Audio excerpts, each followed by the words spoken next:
So hey guys, in today's video, I want to talk about one important thing that you might use only twice in your life, but it is very important to see coming. And this thing that we are going to learn today is called Underpromotion. Now don't say to me that you've learned promotion and you know the queen, the knight, the rook, and blah blah blah. But don't you always do it like don't you always promote to a queen? Well, yeah, you do always, but not always. Sometimes there are exceptions, and that is what we are going to learn today. And that is called, I have mentioned like some seconds ago, Underpromotion. And we are going to learn that and when to use that. So, first of all, we need to know why we should not promote to a queen. Well, there are 3 reasons.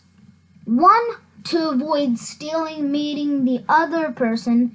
2, there's a tactical reason behind it. And 3, just to be fancy.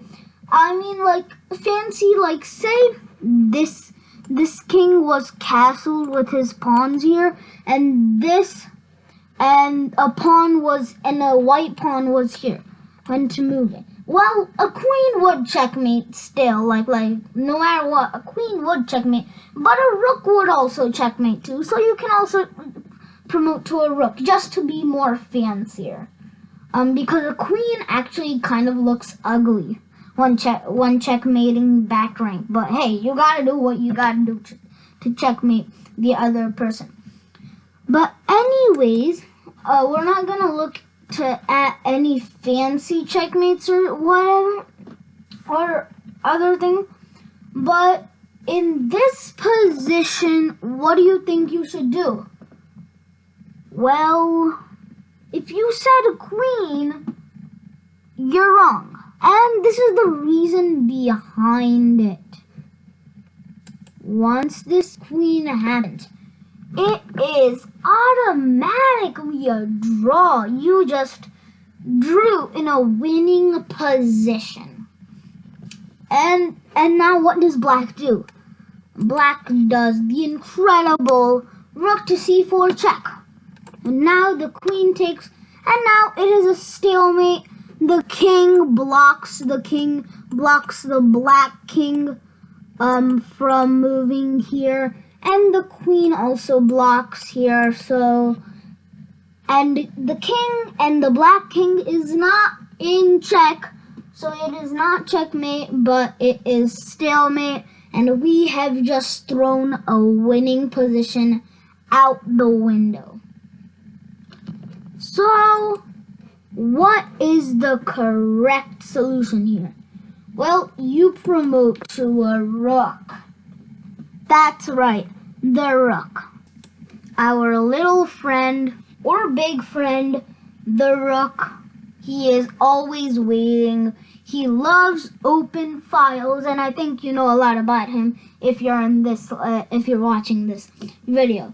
But let's see the solution. So back in this position, now black cannot just go over here, because then once we take, the queen's power has been removed from the rook. It cannot point diagonal, which means it cannot stalemate. So the king can go here, and it's actually checkmate in one move. That's pretty complicated, but if you're watching this video, I think you can understand it. But I mean, this is the visual, if you want to go, yeah, and it's mate. So, yeah, that's mate. Okay, so back in this position, now you actually win. And can you see the reason why you're actually winning? You're winning because there's a checkmate threat here, because the white king blocks here. And if the king was here, then again the same thing, checkmate threat. and black can only save one. Now, can you find the most clever move to make black decide which is more important, the rook or the king? Yep, you got it. King to b3, and really it's just lost here. If black just does something like this, I don't know, then you just come here, give a checkmate. And also black did rook to a4 because to block this. Yeah, but the rook could just go back to h4 and then you give a checkmate. But back in this position, he could just move king here. But then once we take, I know he survives for another day, but he won't last that long. If you don't know how to checkmate with a king and a rook, I'll post the video link in the description below because I have made a video if you already don't know. So let's move on to the next piece. The bishop. It's pretty rare, but our friend, the bishop, can do a lot of good things because the bishop is a diagonal person. So that's really good. So yeah, you can just do that. So in this position, this is from a real life game. And it's white's turn here. What do you promote to? Well, I think I may have given the answer like before showing you this position. It's the bishop, but why not the rook? Well, you have to know why the queen won't work to understand why the rook won't work. So let's say you do queen or rook because the power is kind of same. There's no diagonal stuff here. So there's just going to be like vertical and horizontal stuff. But now look here. Okay. See how this is pinned? That bishop is pinned, so he cannot move. And these two pawns are blocked. And this king cannot move because of these pawns. And black's only remaining piece that can move is this. So what black will do is harass you with these checks. And if you take them, it'll in 4 or 5 moves or like 50. And if you still don't check him within like 50 moves, well, it's a 50 move rule and you're gonna, and it's a draw. If you haven't seen my, video on drawing and stuff, like it's my, like, ways to draw. Like, there are different ways to draw instead of, like, a agreed draw. But I'll post a video link in the description about that, too. But anyways, rook a2 check. King takes a2 is forced because if he does this, then that queen promotion was just a waste.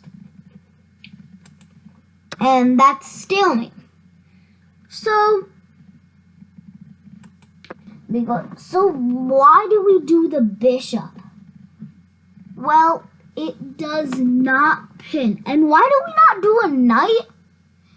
Well, a knight just like sucks in these open positions because like knights hate open positions. Knights like closed positions. And a bishop is very powerful in an open position. And I think you can see that this rook is going to try to come, give a back rank mate, and this rook is pretty useless right here. So anyways, let's move on to our next piece. The sneaky, very sneaky knight. That is the knight, our final and last piece that we are going to discuss today. So let's go ahead and look at the position. Okay, so in this position, black is has moved here.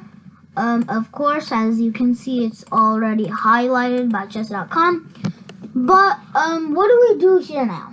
Well, again, I may have given the answer before.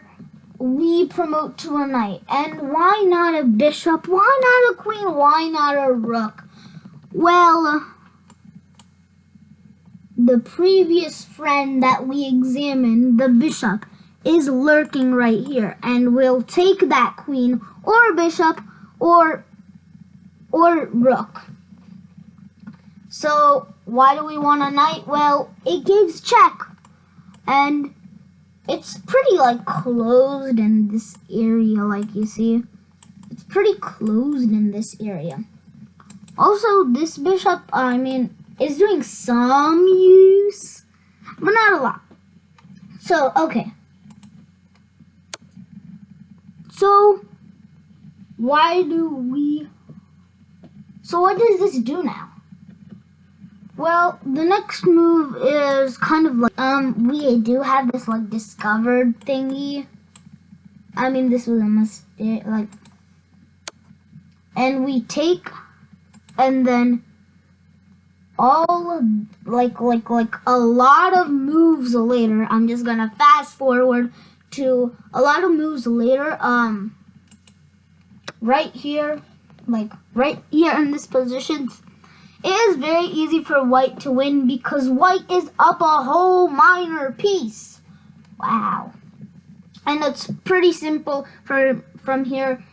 There's like more than 10 moves remaining in this game, but like 14 to be exact, I guess.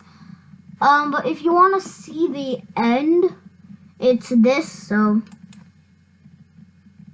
bishop a5, d4, bishop d2, king takes d5, bishop e1, knight c5, bishop d2, knight c4, bishop b4, king c6, king f7, king d3, king e7, king c5, king g5, b4, bishop d8, b5, king g6, king d7, bishop h4, knight e4, king f5, and knight c to d6, the c knight, not the e knight.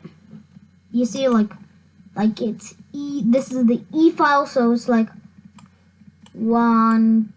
like A, B, C, D, E, F, G, H, and in the future I'll make a video of chess notation, but for now all you need to know is this pawn is gonna come here, and that's the exact reason why the black person resigned in this game and white won this, because white was up a whole piece, and in this ending black ended up losing his own pawn, and black doesn't have a chance because, well, this black bishop cannot go here because our sneaky knight gobbles it up. Thank you for watching this video. I hope you enjoyed it, and I hope you use it in your games. Please make sure to subscribe, like, and please comment down below. I would love to hear your thoughts and feedback, and I'll see you in the next one. Bye-bye.